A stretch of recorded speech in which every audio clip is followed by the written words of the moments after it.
సాధారణంగా అంతర్జాతీయ మార్కెట్లో డాలర్ విలువకు అనుగుణంగా బంగారం ధర మారుతూ ఉంటుంది. డాలర్ విలువ ఎప్పుడు పెరిగితే బంగారం ధర అప్పుడు తగ్గుతుంది. డాలర్ విలువ ఎప్పుడు తగ్గితే బంగారం విలువ అప్పుడు పెరుగుతుంది. ఈ రెండిటికి మధ్య ఒక అవినాభావ సంబంధం ఉంది.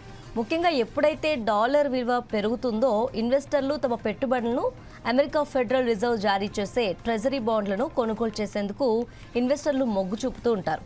ఎందుకంటే ఈ బాండ్లపై వచ్చే రాబడి స్థిరంగా ఉంటుంది. అలాగే ఇతర ఇన్వెస్ట్మెంట్ పద్ధతులతో పోల్చి చూస్తే ట్రెజరీ బాండ్ల పైన ఆదాయం ఎక్కువగా ఉంటుంది. అందుకే ఇన్వెస్టర్లు తమ పెట్టుబడులను అమెరికా జారీ చేసే ట్రెజరీ బాండ్ల పైన పెట్టుబడి పెట్టేందుకు ఆసక్తి చూపిస్తుంటారు. డాలర్ విలువ ఎప్పుడైతే పెరుగుతుందో అప్పుడు ఈ ట్రెజరీ బాండ్లపై వచ్చే రాబడి కూడా పెరుగుతుంది. ఇలాంటి టైంలో ఇన్వెస్టర్లు తమ పెట్టుబడులను సురక్షితమైన పెట్టుబడిగా భావించే బంగారం నుంచి ఉపసంహరించి ట్రెజరీ బాండ్ల వైపు అడుగులు వేస్తుంటారు. ప్రస్తుతం తగ్గుతున్న బంగారం ధరల నేపథ్యంలో గమనించినట్లయితే పసిడి ఆభరణాలు కొనుగోలు చేసేందుకు జనం ఎక్కువగా ఆసక్తి చూపించే అవకాశం ఉంటుంది. దీనికి తోడు పెళ్లిళ్ల సీజన్ కూడా నడుస్తున్న నేపథ్యంలో పసిడి ఆభరణాలు కొనుగోలు చేసేందుకు పసిడి ప్రియులు ఆసక్తి చూపిస్తుంటారు.